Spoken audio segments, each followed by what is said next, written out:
Hello everyone, in today's video we are going to see how to fix GPS not working on Oppo phone.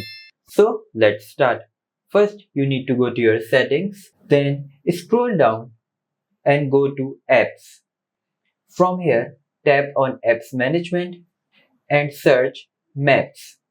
Now tap on it and from here tap on storage usage and now tap on clear cache. Then tap on Clear Data.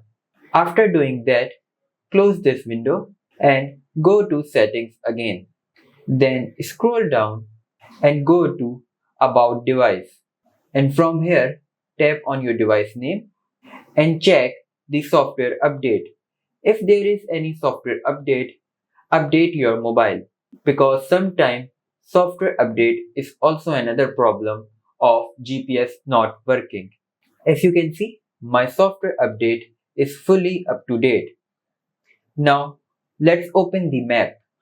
Now, as you can see, my map is working absolutely fine. Let me search. As you can see, it is showing all the nearest locations. So, I hope you like this video. If you do like, please hit like, subscribe, and I will meet you in next video.